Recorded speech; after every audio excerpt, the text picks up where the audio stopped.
11ই March 2011 একদম সাধারণ একটি শুক্রবার। হঠাৎ করেই বদলে গিয়েছিল আধুনিক জাপানের সবচেয়ে ভয়াবহ দিনে। কিন্তু এটা ছিল কেবল শুরু। সেই সময় সমুদ্রের তলদেশে সঞ্চিত শক্তি থেকে জন্ম নেওয়া এক বিশাল জল দেওয়াল দ্রুত উপকূলের দিকে ছুটে আসছিল। ঠিক এরপরেই একটি অপ্রত্যাশিত পারমাণবিক বিস্ফোরণ ঘটে, যা স্বাভাবিকভাবে হওয়ার কথা ছিল না। সেই মুহূর্ত থেকে এই বিপর্যয় শুধু জাপানকেই নয়, পুরো বিশ্বকেও উদ্বেগের মধ্যে ফেলে দিয়েছিল। পরিস্থিতি এতটাই ভয়াবহ হয়ে উঠেছিল যে তখন জাপানের এই অঞ্চলকে বলা হচ্ছিল এখানে মৃতদের দেখাশোনা করার মতো মানুষও জীবিত থাকবে না। And in western Japan, scenes of devastation are emerging after a 7.6 magnitude quake shook the country, killing dozens of people. জাপানের এই ঘটনা মনে করিয়ে দেয় প্রতিটি বড় ভূমিকম্পের আগে ছোট ছোট কম্পন আসলে প্রকৃতির দেওয়া এক সতর্কবার্তা, যা অনেক সময় আমরা গুরুত্বই দেই না। আর ঠিক সেখান থেকে শুরু হয় আজকের এই ভিডিও। আজ আমরা আপনাকে দেখাবো জাপানের সেই ভয়াবহ দিনের প্রতিটি মুহূর্ত, মানুষের অসহায় লড়াই, আর ঠিক সেই দিন প্রকৃতি কতটা নির্মম হয়ে উঠেছিল।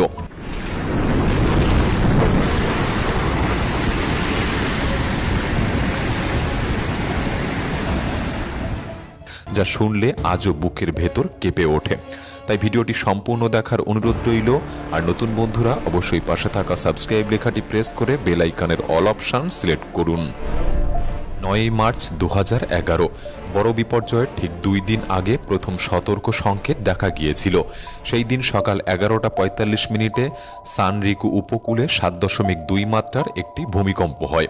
ভবন কেঁপে ওঠে, মানুষ কিছুক্ষণের জন্য আতঙ্কিত হয়। কিন্তু জাপানের মতো ভূমিকম্প প্রবণ দেশে এমন কম্পন খুবই স্বাভাবিক ছিল। তারপর দিনভর একই এলাকায় আবারও 3 বার ভূমিকম্প হয়। প্রতিটি মাত্রায় ছিল 6-এর থেকেও বেশি। সবকিছু দ্রুত আগের মতোই স্বাভাবিক হয়ে যাচ্ছিল। কেউই বুঝতে পারেনি এগুলি ছিল আসন্ন মহাবিপর্যয়ের আগাম ফিসফিসানি। 11ই মার্চ 2011 দুপুর 2:45 জাপানের আর্লি ওয়ার্নিং সিস্টেম হঠাৎ প্রাথমিক পি ওয়েভ শনাক্ত করে। দেশের হাজার হাজার সিসমোমিটারের ডেটা একসাথে জরুরি সতর্কতা পাঠিয়ে দেয়। হাই স্পিড ট্রেন, কারখানার মেশিন বন্ধ করতে বলা হয়। স্কুলে শিশুদের ডেস্কের নিচে আশ্রয় নিতে বলা হয়। মিনিট খানিকের মধ্যেই মাটি কাঁপতে শুরু করে, এত জোরে যে সবাই বুঝে গিয়েছিল খুব ভয়াবহ কিছু ঘটতে চলেছে। 2:46 সমুদ্রের নিচে জন্ম নিল এক মহা ধস। 9.1 মাত্রার মেঘাথ্রাস্ট ভূমিকম্প 18 মাইল গভীরে তোহোকুর ওশিকা উপদ্বীপ থেকে প্রায় 45 মাইল দূরে। এরপর কম্পন অনুভূত হয় গোটা জাপান জুড়ে, এমনকি দেশের বাইরেও। তবে এই ভয়ঙ্কর ঘটনার এটা সবেমাত্র শুরু ছিল। উৎপত্তি স্থলের সবচেয়ে কাছে থাকার কারণে মিয়াগির কুরিহারা শহরে এই ভূমিকম্পের মাত্রা ছিল 7। এমনকি এই তীব্র কম্পনে কেঁপে ওঠে ইওয়াতে, ফুকুশিমা, ইবারাকি ও তোচিগো, এমনকি টোকিও পর্যন্ত কেঁপে যায়, যা ছিল উৎপত্তি স্থল থেকে প্রায় 232 মাইল দূরে। কিয়োটো ও ওসাকাতেও এই কম্পন টের পাওয়া যায়। এছাড়াও এই কম্পন চীন, রাশিয়া, তাইওয়ান পর্যন্ত পৌঁছে যায়।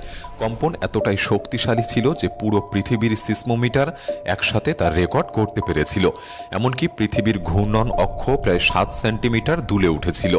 কয়েক মিনিট ধরে মাটি যেন থামছিলই না। আর তখন জাপান বুঝতে পারে প্রকৃতি সত্যি জেগে উঠেছে। কোনো প্রযুক্তি তাকে আজ থামাতে পারবে না। এক মা ও তার শিশু ঘরে ছিল যখন মাটি প্রচণ্ড কাঁপতে শুরু করে। সবকিছু দুলে উঠতে দেখে তিনি বুঝলেন এটি বড় ধরনের ভূমিকম্প। তিনি ছেলেকে নিয়ে দ্রুত বাইরে বেরিয়ে আসেন এবং দেখতে পান চারিদিকের মানুষ তখন ঘর থেকে ছুটে বেরিয়েছে। সবাই তাদের প্রিয়জনকে বাঁচানোর চেষ্টা করছে। তবে সেই সময় জাপানের সবচেয়ে ভয়ঙ্কর অংশটি তখনও শুরু হয়নি, কারণ সমুদ্রের নিচে শত শত বছর ধরে জমে থাকা চাপ সেদিন সম্পূর্ণ ভেঙে পড়েছিল। এরপর কম্পন থেমে গেলেও জাপান বুঝতে পারেনি যে প্রকৃত বিপর্যয় এখনও সামনে আসছে।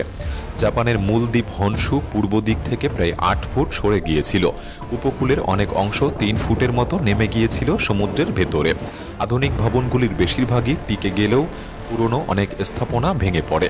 তীব্র ঝাঁকুনিতে তেল শোধনাগারে আগুন ধরে যায়।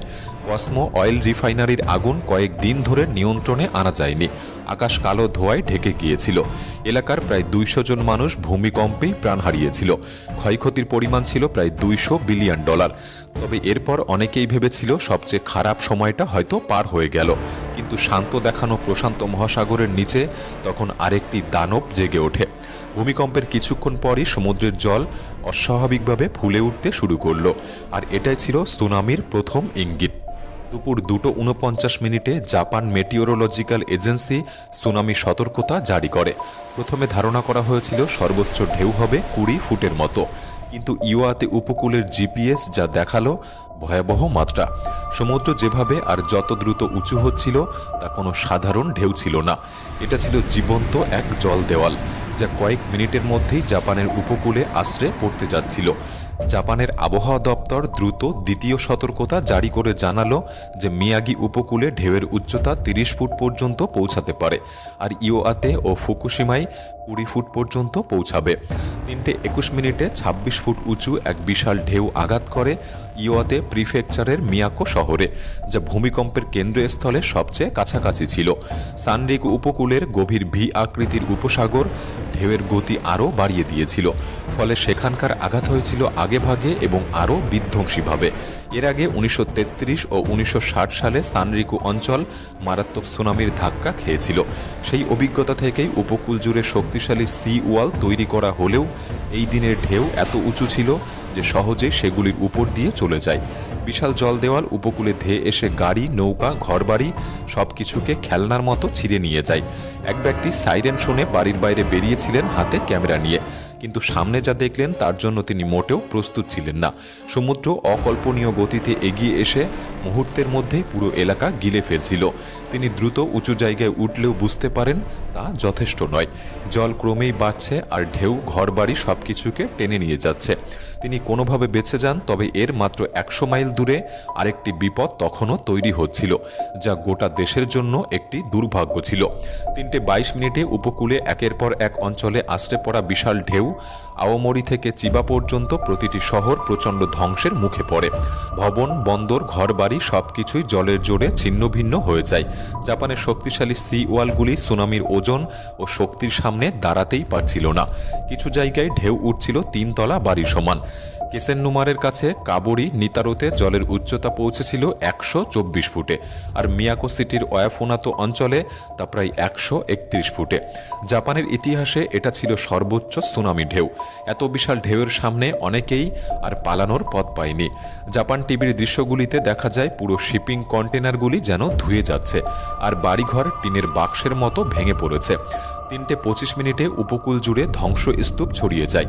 এদের মধ্যে কুজি এবং দক্ষিণ আফুনাতো ছিল সবচেয়ে ক্ষতিগ্রস্ত, যেখানে পুরো এলাকাগুলি ধ্বংস হয়ে গিয়েছিল। হোক্কাইডো থেকে ইবারাকির ওয়ারাই পর্যন্ত 420 মাইল জুড়ে এই ধ্বংস প্রথম ঘন্টার মধ্যেই ঘটেছিল। সেই সময় প্রায় 200 জন মানুষ, শিক্ষক, শিশু ও অভিভাবক আশ্রয় নিয়েছিল একটি স্কুল ভবনে। শিক্ষকেরা শ্রেণীকক্ষে গিয়ে নিশ্চিত হচ্ছিলেন সবাই ঠিক আছে কিনা। ঠিক সেই সময় এক ব্যক্তি দৌড়ে এসে চিৎকার করেন, সুনামি আসছে। মুহূর্তেই সবাইকে ভেতরে ফিরিয়ে আনা হয়। এরপরই সেই ভয়ঙ্কর সুনামি জন্তুর মতো স্কুল ভবনের ভেতর ঢুকে দেওয়াল ভেঙে সবকিছু ভাসিয়ে নিয়ে যায়। স্কুলে সেদিন ছিলেন 108 জন, তাদের মধ্যে 74 জন শিশু ও কর্মচারী প্রাণ হারান, এবং যারা বেঁচে গিয়েছিলেন তাদের সামনে অপেক্ষা করছিল আরও কঠিন সময়। ভয়ালো ঢেউ আশ্রে পড়ার 30 মিনিট পর জল নামতে শুরু করে, কিন্তু নামার সময়ও জলের টান ছিল প্রায় ততটাই শক্তিশালী। ধ্বংসস্তূপ, গাড়ি, ভাঙা ঘর সবকিছু আবার সমুদ্র টেনে নিয়ে যাচ্ছিল। যারা কাঠ, ছাদ বা ভাঙা দরজা আঁকড়ে বেঁচেছিলেন অনেকেই সেই ভাটার স্রোতেও ভেসে যান।